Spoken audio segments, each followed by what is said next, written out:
Hey guys, welcome to Community Christian Church. My name's Jason. I'm one of the teaching pastors here. And to all of you joining us, whether you're joining us online or at our Ashley Park campus, we're honored and glad that you came to be a part of today's service. And as you've already heard in the service, we are 4 weeks away from Easter Sunday. And that's the day when Christians all over the world come together and we celebrate the event in history that launched the Christian faith, and that is the resurrection of Jesus from the dead. And so we as a church decided in leading up to that day, we're going to take a look at some of the key moments in the life of Jesus that led up to that moment in history. And here's what we have discovered about Jesus so far. We've been learning that when what Jesus came to teach us, and more importantly what he came to show us by what he did, was something that was brand new to the world. It was not expected. It was nothing that the world had ever seen before. And even better than that, it was greater than anything the world had seen before. Through what Jesus taught and what he did in his life, he was introducing a better way to live, a greater way to relate to God, a greater way to treat and relate to the people that we find ourselves around everywhere that we go. And as we're going to see in the next few weeks, Jesus introduced to us a even greater way to die. But today, what we're going to see is that Jesus also introduced us to a greater way to lead, or a greater way to have authority in our world with the people around us. And when we see this concept that Jesus is going to introduce to us today, I just go ahead and tell you, to be honest, you're not going to be surprised by it. It's not going to be something that you don't know already, or something that you're just going to be impressed by.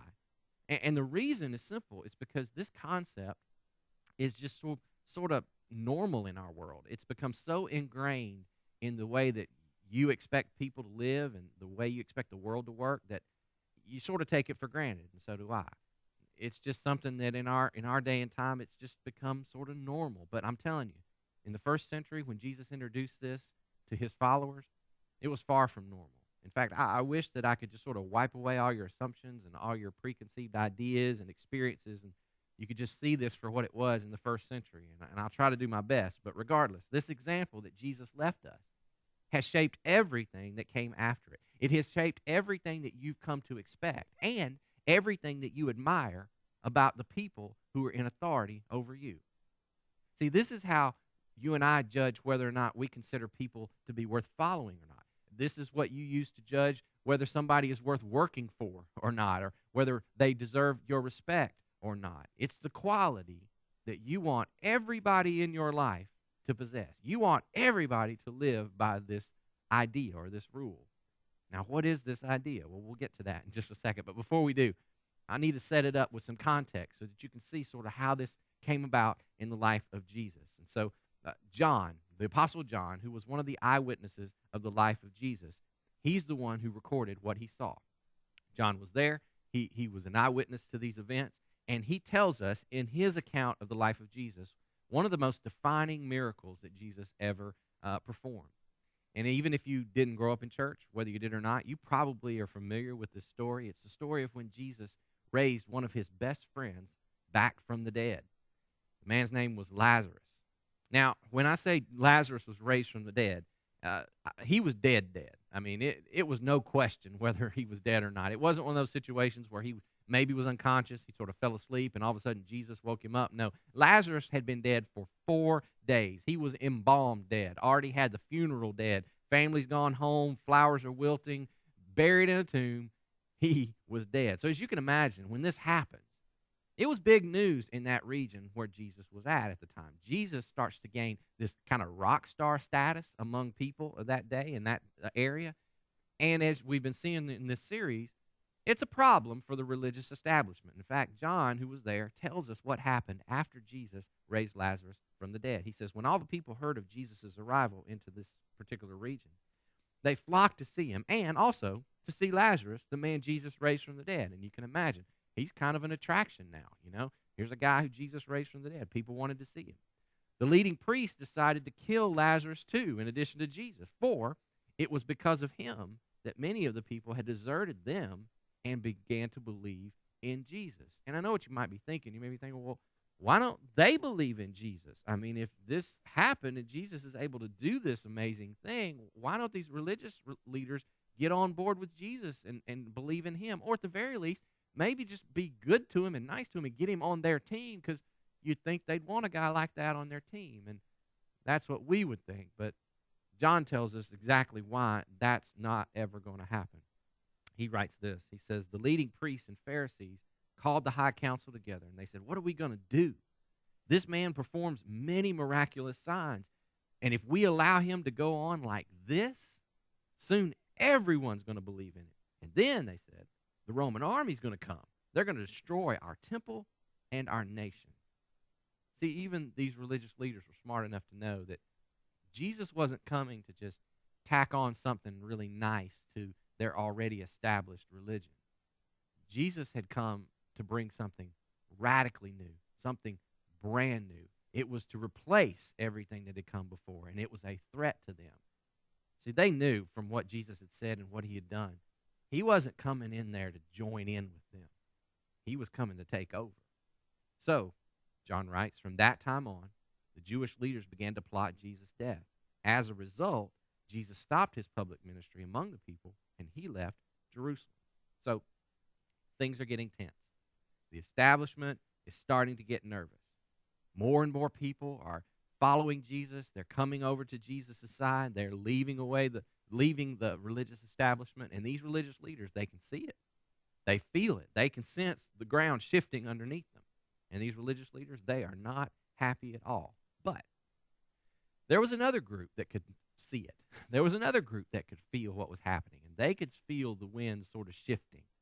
And it was Jesus' disciples, those 12 followers that he had gathered around them. But their reaction, they weren't nervous. They were excited.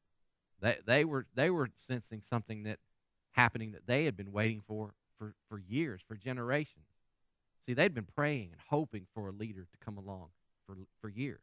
Someone with enough power, someone with enough authority and influence to stand up to that religious establishment. Because in their mind, these religious leaders had just given in to the Roman government. They just sort of laid down and bowed down to them, and they were looking for somebody who could finally lead the nation of Israel out from under the Roman rule. So when they heard the word Messiah, for them, that word meant a national leader, a king, of course a religious leader, but even more than that. And they saw Jesus as someone who had enough power and finally enough authority, and it was growing, to finally get that job done. He was the leader that they had been waiting for. So you can imagine, these 12 chosen guys, these disciples, they're sensing that something big is coming. It's about to happen. And they're there for the front row for it. They're seeing it. They're seeing history made in front of their eyes. They're so close to this chosen one who's going to lead them. And yeah, they might be hiding now. They might be running from the authorities right now, but soon that was going to change. Jesus was going to get enough power and enough authority to finally lead them and all the people. And things were going to get really good for them. So, with all of that as a background, now we come to the moment that we're going to look at today. Jesus and his 12 disciples are sitting around a table, and they're having a meal together. And this meal is really significant to their heritage, and we don't have time to get into it today, but we are actually going to talk about it next week. So make sure you're here for that. We're going to talk about this meal they're having together. But as they're sitting around this table, it's their last meal with Jesus. They don't know that, but it will be before Jesus is crucified. And right in the middle of this meal, an argument breaks out. Now, John, whose account we've been reading so far of these events, he doesn't include this argument in his account. And you may be wondering, well, why doesn't he include it in his story? Well, because most likely John was in on the argument, and it's not very flattering to him. In fact, it's kind of embarrassing. But there's another historian who tells us about this, and his name is Luke, and in his account, he writes about this moment, and he says, then the disciples began to argue among themselves about who would be the greatest among them. Now, to be clear, they're not arguing about whether Jesus is the greatest. I mean, that was sort of a settled deal. They had all come to believe that Jesus was going to be the king, and in this new world, this new kingdom that he was going to set up, that Jesus was the top guy. But they also were smart enough to know that there had to be some sort of organizational chart underneath Jesus. There had to be some other positions that got filled when he began to rule, and so they started arguing about, well, who's going to be at the top of that organizational chart? Who's going to be right up underneath Jesus. And they all, of course, were arguing for their own their own position. They wanted to be the person who was going to be greatest in this kingdom. So they're fighting over who's going to be on top. So right in the middle of this argument, Jesus speaks to them. And again, it's probably wasn't what they were expecting to hear. It probably wasn't what they wanted to hear. But it's just another indicator of what Jesus was about to introduce into the world, and that it was new. It was something that they were not expecting. Here's what Jesus said. He said, guys, in this world that we live in right here, right now, kings and great men lord it over their people. And that wasn't surprising to them. Everybody knew that. That was just the way the world worked. And in their way of their system, their way of living, everybody who had power used their power for themselves, for their own advancement. In fact, it was the only way to get ahead in that culture, in that world. So every king did it. Every leader lived that way. And they believed that since Jesus was about to become the king and the leader of this new nation, well, the disciples just assumed, well, that's how Jesus is going to do it too. He's going to operate the same way until Jesus said this. He says, but among you, and when he says you, he means us, among all of us, it's going to be different. And see, just like he did with everything else he touched, Jesus is about to take leadership and power structures, and he's going to turn them upside down. Jesus said, those who are the greatest among you should take the lowest rank. The leader should be like a servant. Who's more important? The person who sits at a table or the one who serves them? And of course, that answer is obvious. Of course, the one who sits at the table. But not here. Not with us, guys. Because I'm among you as one who serves. And what happened next would leave them speechless. They would hardly have words to describe what they were about to experience, just like Jesus always did. He doesn't just teach them the truth. He doesn't just tell them what's right. He lives it out right in front of their eyes. And John, he records what they all saw and experienced that night. So Jesus got up from the table. He took off his robe. He wrapped a towel around his waist. He poured water into a basin. And then he began to wash the disciples' feet, drying them with the towel that he had around him. Now, when we read this, most of us, the gravity of what's happening is just lost on us. Because you don't know anybody in this culture that does this. We don't wash each other's feet. It's just not something that we know much about. So if I can, I want us to back up for a second and see if I can't help all of us feel the weight and the gravity of what Jesus is doing in this moment. Now, most of you have probably seen the picture written by Da Vinci, the painting of the Last Supper. You know, and there's Jesus and all the disciples, and they're sitting at this really fine table, and they got these big high-backed chairs, and they're all just sitting in these really nice places, this really ornate, beautiful room. Forget all that. I mean, that's why I didn't even put it on the screen, because it's not even close to what was going on that night. This is way less dignified than that. So that picture, just wipe it out of your brain. A table in their culture was very low to the ground. They would have been sitting not on these decorative armchairs. They would have been almost sitting on the ground, maybe a cushion underneath them, and they would be leaning over on one arm as they would recline at this table. In fact, if you've ever read the Bible or maybe something from the first century that talks about people reclining at a table, that was the way they did it in their culture. They were literally reclining on the floor at this low table. And at a time when everybody walked around in sandals, if you even had sandals, just imagine you walked everywhere you went down roads that were used by everybody, animals and people. They were dirt roads, and they would collect everything that came with all of that. So when it rained or when the animals did their business, everything was right there in the road. And so these were the kind of trails and roads that people walked down. So you can imagine at the end of a day what someone's feet would look like, and maybe even what their feet would smell like. Now imagine you get down on the floor and you're leaning right next to a person whose feet are just a few inches away from where you're eating. So that's why it became a custom in their day Whenever you had a formal meal or whenever you invited guests over to the house to have a meal, you had a servant there. And you provided a servant who would wash the people's feet, the guests, as they walked through the door. But on this night, at this meal, either they forgot or just nobody wanted to. They didn't designate anybody to be a servant. They didn't go out and hire one either. So picture this scene. The first disciple, whoever he was, walks into the room. And right next to the door is a basin of water and a towel hanging there because that was what was supposed to be used to wash your feet before the meal. He looks and sees it there, and he realizes there's nobody there to do it, and he thinks to himself, well, I'm not going to be the one to do it.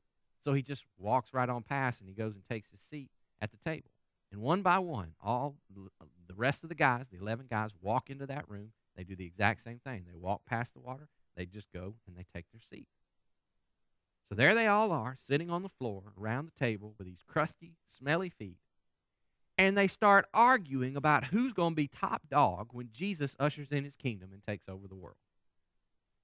So right in the middle of this argument, Jesus speaks up, and then he stands up from the table, gets up off the floor, and John says the first thing Jesus did was he took off his robe.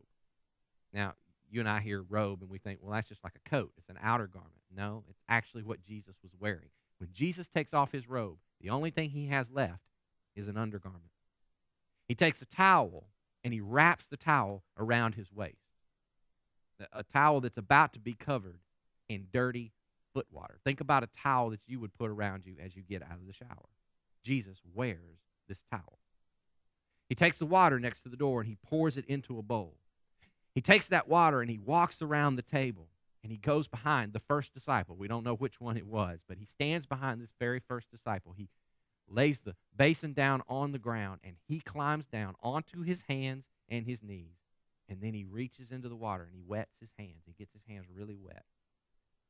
And then he picks up the very first foot of the very first disciple, and he begins to wipe it with his hands in the water, scraping off all that mud and all that dust and possibly even animal waste off of that foot. Now, can you imagine how quiet it is in the room right now? The only thing you can probably hear is just the sloshing of the water as Jesus does this. Can you imagine how long it takes? I mean, Jesus washes 24 feet. I mean, we're talking at least 15, maybe even 20 minutes that Jesus takes to do this act, one by one, over and over, washing the feet, taking the towel around his waist, drying them off, wiping off the dirty water. He just does it over and over and over again. The man that they were following, the liberator of all Israel, the Messiah from God, the leader they'd waited for generations for, the king that they believed was about to remove all the religious leaders to overthrow the Roman government, is now on his hands and knees in his underwear, scrubbing mud off their feet at the dinner table. It's hard to imagine. It's hard to imagine what they were thinking. It's hard to imagine what they were feeling, how humbling that must have been, how uncomfortable that must have been. That's why later in this story, John tells us that at one point, Peter speaks up, one of the followers of Jesus, and his reaction is probably what you would think. He thinks, Jesus, no. Jesus, you can't do this. Don't do this. It's humiliating, not just for you. I'm humiliated for you. You should not be the one doing this. But after 24 feet are all clean, the towel that Jesus is wearing is soaking wet, it's filthy, it's clinging to his legs. Jesus takes it off. He sets it aside. He puts his robe back on. He comes back to the table. And if his words before didn't hit home, I'm telling you, they did now. And Jesus says next, do you guys understand what I was doing? You call me teacher and Lord. And you're right, because that's what I am. Now notice here, Jesus doesn't discount, he doesn't downplay his position of who he is. Jesus is still teacher. He is still their Lord. He still possesses all power and all authority over them. None of that has ever changed. But what is changing is the definition of power. and authority. Jesus said, since I, your Lord and teacher, have washed your feet, you ought to wash each other's feet. I'm giving you an example to follow. So do as I have done to you. Now remember what Jesus had just said just a few moments ago. He said, guys, in this world we live in, what's normal for us? What's normal is that leaders and people in authority, they use that authority. They lord it over people. They use power. They use influence for their own good, for their own advancement. They go and sit at the head of the table and watch while the powerless serve the powerful, but not among us. Among us, guys, it's going to be different. The definition of power, the definition of leadership, the definition of influence, I am turning it upside down right here, right now. So when I usher in my new kingdom, this new definition of power, it's going to sweep across the entire world, and it's going to start with you. And Jesus would say, leaders are not great when they leverage their power for themselves. Leaders are great when they leverage their power for the good of those who have no power. Leaders are great when they serve the needs of those who cannot serve themselves. Leaders are great when they wash feet. And I don't have to take a survey on this. I don't have to ask any of you to raise your hands and tell me what you think. I don't even have to ask you what you believe about Jesus or what you think about Christianity or the Bible or any of that kind of stuff. This I know. We all agree on this. When you encounter someone who holds more power than you have, someone who has more influence than you, someone who has more resources than you, this is how you want them to behave. This is the kind of person you want them to be. You want them to be a person who will leverage who they are, leverage what they have been given for the good of other people. This is the person that you would say, I want to know that person. I want to follow that person. I want to work for that person. I will respect that person. But I'm telling you, in the first century, it wasn't expected. This was a radical idea. It was countercultural. This is not what the disciples were expecting from their king. It was certainly not what they expected from a Messiah. It was brand new. They were looking for a warrior, a ruler, a conqueror, a king. What they got was a servant wrapped in a wet towel on his hands and knees. But I'm telling you, when those guys got it, when those 11 disciples really understood what was happening, you say, well, why do you say 11? I thought there were 12. Because one of them never got it. You probably know his story. Judas, who was sitting around the table that night. He actually gets up from the meal, right in the middle of this meal, and he goes out and he turns Jesus into the authorities. He's the one who brings them to arrest Jesus. And the reason, we don't know for sure, but many people speculate it was probably because of things like this. He had become so disgusted with what he was seeing and hearing from Jesus that he just couldn't take it anymore. Or maybe he was just impatient. He was trying to hurry Jesus up to get him to that point where he would finally take power and finally take over, and Jesus wasn't working fast enough for him. But for whatever reason, he betrays Jesus because of this events like this and the things that he taught. But when the other 11 finally understood the significance of what Jesus was doing at this moment, it changed the world. Literally, it changed the world because they started living this way. They started leveraging the power and authority that they had for the good of other people. Now, they didn't get it until after Jesus' resurrection. We'll see that in the next few weeks. But the ripple effect that their lives had on our world, we could never even measure it. Over the centuries, the followers of this servant king who washed his subjects' feet would begin to use their power and their influence for the sake of the powerless. And it would become the Christians who would begin to elevate the status of the powerless in society. It was the Christians who elevated the status of women and children like they had never been done in the world before. Women began to be treated as equals to their husbands in the church. Women were given levels of authority and leadership positions within the early church. When the Roman government established a policy in the Roman world where if you had a child and you didn't want that child, or maybe that child was disabled, or maybe the child was just not the right gender, and you didn't want to have this baby, you could take, by law in the Roman world, take your baby and just expose them to the elements out in a forest and just leave them there to die. And it was the Christians who hid in those woods and who rescued those children and who began to care for them and take care of them just like they were their own. It was the Christians who opened up the very first orphanages. Whenever infectious diseases would begin to sweep through the world at that time, most people would run away from them. They would leave the sick in order to care for themselves and to die because they didn't want to catch anything from them. It was the Christians who went into those societies and went into those communities at the risk of their own lives and cared for the sick because of their leader who leveraged his power for the sake of the powerless. And then it was the Christians who built the very first hospitals to care for the sick. It was the Christians who led the way in abolishing slavery in our world, even when people who called themselves Christians hijacked the faith and tried to justify it. It was the Christians who said, no, not on our watch. And I could go on and on and on and on. But when Jesus washed the feet of his followers that night, he unleashed this new idea into the world. If you have power, if you have influence, if you have a position of authority, if you have resources, they were not given to you for you. They were given to you so that you might leverage them for the sake of someone without them. And my strength, my power, my authority, your strength, your power, it's not what makes you great. It's not what makes me great in the kingdom of God. You know what makes us great? Greatness comes when I go down the ladder of power and I serve. Now,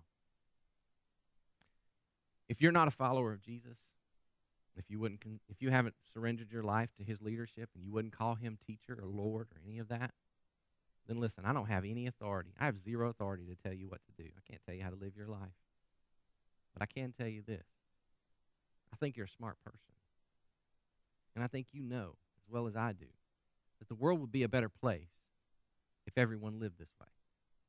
If everyone took Jesus' example seriously and began to leverage their power and authority and their resources for the good of other people, our world would be better. And so I would just encourage you, I would challenge you, no matter what you believe about Jesus, follow his example. I mean, it would make your life better. It would make you better at life. It would make the lives of the people around you better. I can't tell you what to do, but I think that's what would happen. And I think you know that too. But if you are a follower of Jesus, if you do call him teacher, you do call him Lord, listen, guys, we don't get a choice on this one. Jesus was speaking as much to you and to me as he was the disciples around that table that night. Since I, your Lord and teacher, he said, washed your feet, you wash each other's feet. It is an example for you to follow. So you do as I have done to you. Your Savior, the one who existed before there was time, who spoke the universe into existence. He has all power and all authority, and yet he laid down every right and every power, and he entered into a flesh and blood body and willingly allowed himself to be stripped naked, whipped within an inch of his life, and nailed to a cross. He chose to leverage everything he had for your sake and for mine. And now, he just asked me and you to do the same. Whatever power, whatever authority you've been given, don't use it for your own advancement. Use it for the sake of someone else. And become great in the kingdom of God by becoming a servant to every person. And listen, it doesn't have to be that complicated. I know it feels that way. But I think it's very simple. I think it's as simple as one question. In fact, a few years ago when this really struck me in a new way, I felt maybe like some of you feel, and I think, well, where do I even begin? Well, where do I even start to live a life like that? And for me, it just came down to one question, something that I've taught you guys before. If you've been here for a while, you may have heard me say this. I'm going to teach it to you again. This is a question that I've just adopted into my vocabulary, into my life, and I walk around with it everywhere I go, and I try my best. And in fact, I challenge myself to try and ask this question at least once a day to someone in my life. Here's the question, very simple. What can I do to help? What can I do to help? I think that is such a powerful question, and I'll tell you why I think that. Anytime you ask that question to someone, you're saying to the people around you, hey, right now, whatever's going on, I'm loaning you me. I've got a little time, or I've got some expertise, or I've got some resources, or I've got some wisdom, and I would be happy to lend that to you in this moment, to leverage that for your benefit. So tell me, how can I do that? What can I do to help you? What can I do to move your agenda forward, not my own? What can I do to help you go further in life? What can I do to make your life a little bit easier? What can I do to help? I am your servant. And I think I've said this before. A lot of times I'll ask this question to people, and their answer to me is nothing. And that's okay. I mean, they'll just say, there's nothing you can do for me right now. But even when they say that to me, they know I'm coming on to your team. I'm I'm standing in the gap for you. I'm moving to your side. And we're in this together. And I'm doing this for your benefit. In fact, years ago, I used to ask the question a different way. I would say, hey, if there's anything I can ever do for you, you just let me know. And I'd sort of leave the ball in their court. And I started realizing that nobody ever called. And so now I'll ask it in the affirmative. I'll say, tell me right now, what is it that I can do to help you in this moment? And again, it's just a question that I just walk around with, and it helps me live this life that Jesus showed me by example. So guys, what if? What if? What if all followers of Jesus just decided we're going to follow the example of our leader? What if we carried our power, our influence, our resources into this world, and we just had that question on our lips all the time? What can I do to help? Because I follow a God who didn't just sit up in heaven and lord his power over me and give me rules to follow and force me to comply. No, I follow a God who left all of that. He left his power and his privilege and his authority, and he came into this world and he washed feet. So out of reverence for what he's done for me, what can I do to help you? How can I leverage what I have for your benefit? So I'll just leave you with that challenge. How about for the next 30 days, just for the next month or so, you just walked around and once a day, one time every day, you just ask somebody that question, hey, what can I do to help you right now? See, that question, that attitude, that example changed the world once. And I believe it can do it again. Let's bow for prayer. God, I thank you that you are a Lord, a leader, who chose not to lord your authority over us, but you came to become one of us.